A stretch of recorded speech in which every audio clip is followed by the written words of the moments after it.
Peoples party की सियासत जो है इसके हवाले से हैं कवाकिब कुछ और नजर आते हैं कुछ। ये मामला जो है वो क्यों हमेशा नजर आता है? क्योंकि आप हुकूमत में शामिल तो नहीं हैं, लेकिन जाहिर है हुकूमत के इत्तेहादी हैं, तो बजट इजलास में आपने शिरकत करना आपकी मजबूरी थी। तो क्या ये एहतजाज जो आपने किया था ये ऊपर ऊपर से था बस आपका? बिस्मिल्लाहिर्रहमानिर्रहीम। पारस, हरगिज ऊपर ऊपर से नहीं था। हम किसी से ना डर के फैसले करते हैं, ना हम जो है किसी दबाव में आके फैसला करते हैं। हमारी पार्टी की मशावरती कमेटी, पार्लिमानी कमेटी का तवातुर से 2 दिन तक इजलास रहा।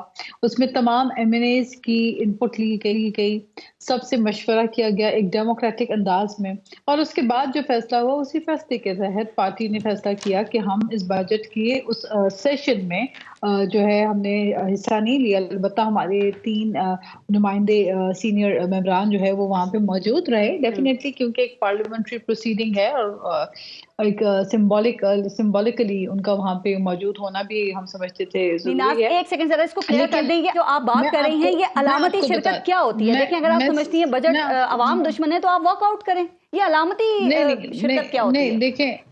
देखिए ये तो पारस आप कह रही है ना, हमारी पार्टी ऐसा नहीं समझती ना।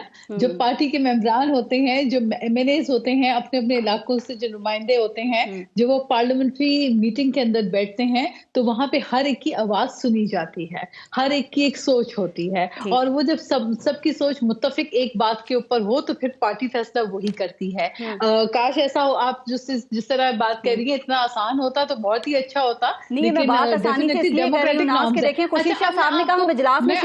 उन्होंने अपनी कोई जादू चलाया और उसके बाद आप फौरन चले गए कि जैसे आप बैठे थे इंतजार में कोई आएगा और हम चले इसमें फौरन।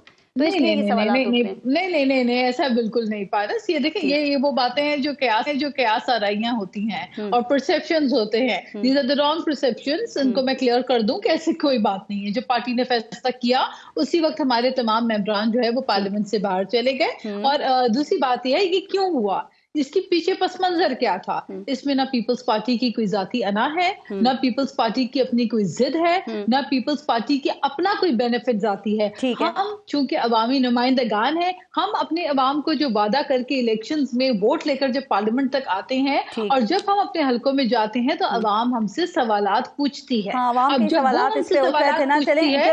बिलावल भुट्टो पाकिस्तान तहरीक इंसाफ के दौरे हुकूमत में जब इनका बजट आता था तो उसको IMF PTI बजट कहते थे। तो अब ये जो बजट आया है, क्या लगता है ये भी IMF का ही बजट है पीपल्स पार्टी को?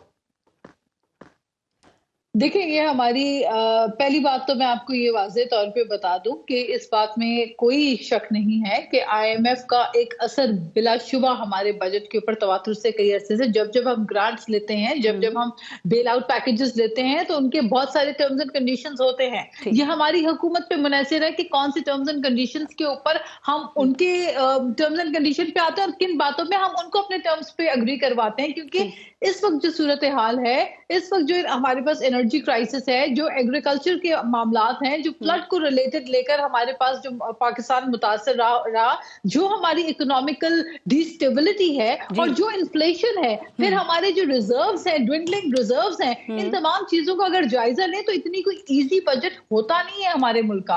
अभी मुझसे पहले जो गुफ्तगू कर रही थी ऑनरेबल मेंबर, मैं आपको वाज़ेह तौर जो डॉक्टर जरका बात कर रही थी, देखिए कोई भी बजट आसान बजट नहीं होता। ये कह देना कि पाकिस्तान में जो है बस ये एक बजट वाहिद, मैं आज भी ये कह रही हूँ कि जो बजट होता है ये बहुत डिफिकल्ट एक्सरसाइज होती है। हमारा मसला ये है, हम ये कह रहे हैं कि जो वादे हमने अवाम से किए, कम से कम बजट के अहम मौजू के ऊपर जो प्रायर अग्रीड टर्म्स थे कि जी पहले बैठकर चीजों के ऊपर बात की जाएगी।